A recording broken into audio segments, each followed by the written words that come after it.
Annapurna jewellery కాసులపేరు festival flat 9.99% VA మాత్రమే ఫిబ్రవరి 7 నుండి 15 వరకు. తక్కువ ఖర్చు ఎక్కువ సేవింగ్. నమస్తే, welcome to Telugu popular TV. నేను ప్రియాంక. ఈ రోజు మనతో పాటు ప్రముఖ అనలిస్ట్ ఎంకే రావు గారు లైవ్ లో ఉన్నారు. వారితో మాట్లాడే ప్రయత్నం చేద్దాం.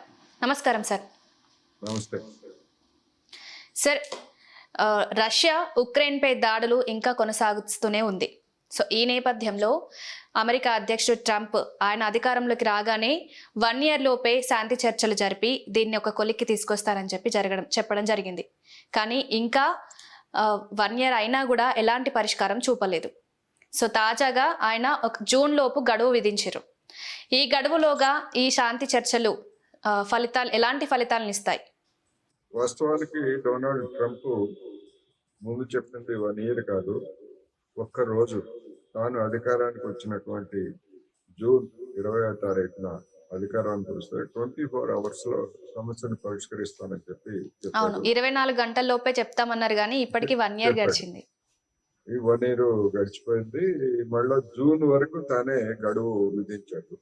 అవును, అయితే ఆ జూన్ లోపల కూడా ఒక పరిష్కారం కుదిరేటువంటి ఏకాభిప్రాయాలు ఇప్పటి వరకు అయితే ఎన్నిసార్లు సమావేశాలు జరిగినా కుదరలేదు.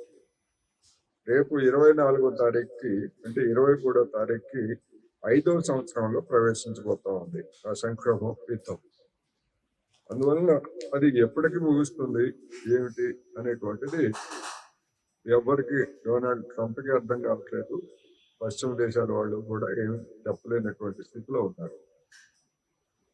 దీనికి ఈ సంక్షోభానికి ప్రధానమైనటువంటి కారణం అమెరికా, అదేవిధంగా ఐరోపా దేశాలు.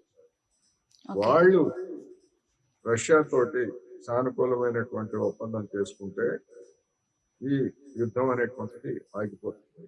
లేకపోయేట్లయితే ఇదే పద్ధతిలో మరొక 5 ఏళ్ళు జరిగినా కానీ ఆశ్చర్యం లేదనేటువంటి వార్తలు వస్తున్నాయి. అయితే 2 దేశాలకి, అటు ఉక్రెయిన్కి నష్టమే, ఇటు రష్యాకి కూడా తీవ్రమైనటువంటి నష్టాలే. అయినప్పటికీ ఒక ప్రతిష్టంభన అనేటువంటిది అక్కడ ఏర్పడింది. అందుకనే ట్రంప్ చెప్పినా ఎవరు చెప్పినా కానీ పుతిన్ వినే స్థితిలో లేదు.